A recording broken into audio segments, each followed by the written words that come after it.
পাতার বাঁশরি পায়েতে ধরি, বেচনা বেচনা এমন, আগুনে জ্বলি আমি কি করে বলি, হারালে কি খুঁজে পাবে মন। বুঝতেই পারছেন লাইনগুলো কোক স্টুডিও বাংলার নতুন গান পাতার বাঁশরি থেকে উদ্ধৃত।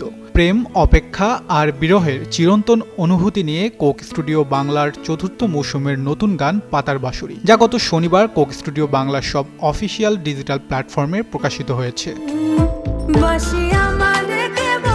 ঈশানের কথা ও সুরে গানটিতে সহশিল্পী হিসেবে কণ্ঠ দিয়েছেন সুনিধি নায়েক এবং সঙ্গীত পরিচালনা করেছেন আদিত রহমান। AKS অর্জন করল গিনেস ওয়ার্ল্ড রেকর্ডস। AKS গানটির মূল উপজীব্য প্রেমিক হৃদয়ের ব্যাকুলতা, প্রিয়জনের বাঁশির প্রতি ভালোবাসা এবং দূরে থেকেও না বলা কোনো এক অদৃশ্য টানের অনুভূতি। গানের দৃশ্য ধারণ করা হয়েছে নারায়ণগঞ্জের ঐতিহাসিক সোনারগাঁওয়ে। পুরনো দিনের প্রত্নতাত্ত্বিক স্থাপনা ও নিভৃত প্রকৃতির আবহ গানের গল্পের সঙ্গে চমৎকার সামঞ্জস্য তৈরি করেছে। সহজ কথা, দরদি সুর আর দুই শিল্পীর নিখুঁত গায়কী স্বভাবতই শ্রোতাদের নিজস্ব ভালোবাসার স্মৃতির সঙ্গে তৈরি করেছে এক মোহনীয় সংযোগ।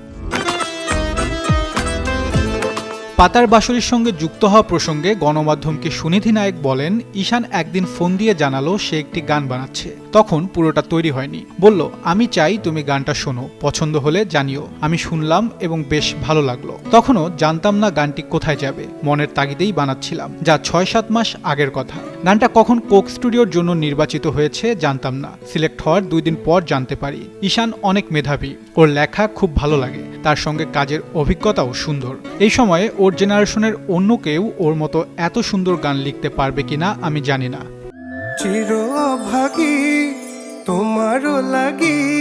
গানটি প্রকাশিত হওয়ার পর থেকেই নেট দুনিয়ায় চলছে এর জয় জয়কার। এর আগে কোক স্টুডিও থেকে প্রকাশিত অপর আরেকটি গান মেঘ নেটিজেনদের ব্যাপক সমালোচনার মুখে পড়েছিল। তবে এবার সেই আক্ষেপকে যথারীতি পুষিয়ে দিয়েছে পাতার বাঁশরি।